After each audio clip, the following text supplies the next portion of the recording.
Maybe you need a little more inspiration and a little more instruction about vision boards. Joining us right now is vision board expert Samantha Melendez with a few tips to jumpstart your vision board crafting. Good morning, Samantha. First of all, I have made vision boards for years. My first vision board I made was in 2012.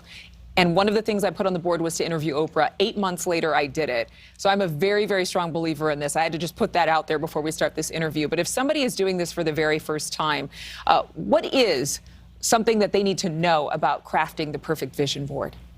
Yeah, absolutely. Thank you so much for having me. I'm so grateful to be here. So whether you're doing a digital or traditional DIY vision board, what's most important here is to make sure to choose images that really inspire, empower, and motivate you to take action on your goals.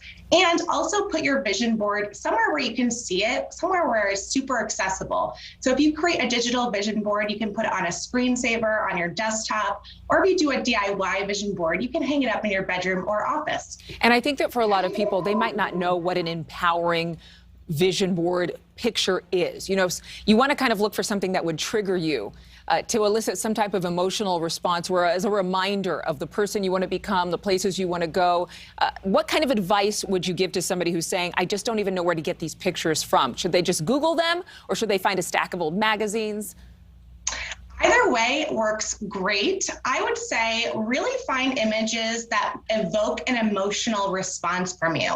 So neuroscience has taught us that the key to making vision boards work is to find images that really represent what you hope to achieve and visualize what it is like to already achieve those things. And this is because your brain can't distinguish between a strongly imagined and felt vision and what is reality. Yeah, you know what? Dwayne Johnson actually his wife had just posted on Instagram that they write these intentional chapters of their life, but they write them as if they're in the story and it's already happened.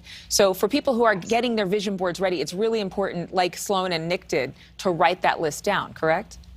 Absolutely. Write your goals down, write how you want to feel in the new year. So this year, how do you want to feel? Do you want to feel confident? Do you want to feel powerful? Do you want to feel successful? What images will evoke those emotions for you? So find images that truly represent how you want to feel, put them on your vision board, and make sure that you're viewing your vision board as frequently as possible so that you can really feel those feelings that you put on your vision board. Yeah, I like to put my vision board actually in a book with the clear sleeves, and you can put images there and you can carry the book with you. That's my trick. But tell us about the Vision Board Challenge.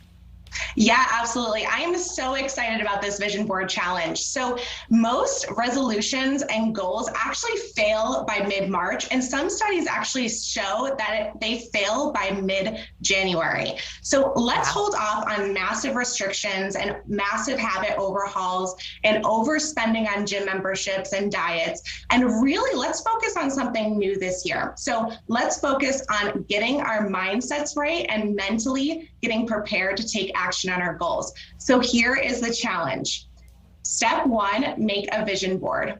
Step 2, pick a goal, one goal that you can focus on for the month of January. And then step 3, indulge in the feeling of as if your vision has already come to reality. So set aside about 5 minutes a day throughout the month of January to sit in front of your vision board and pretend like that goal already exists. Visualize it as if it already exists. And talk about it. Talk about it with people who will partner with you on that goal. Samantha, thank you so much for helping us to see a brighter 2022. Thank you. It's my pleasure. Thank you so much, Adrienne. Absolutely. Thank you so much for watching. Make sure to click on the red subscribe button below so you can get more of NewsNation's fact-driven, unbiased coverage.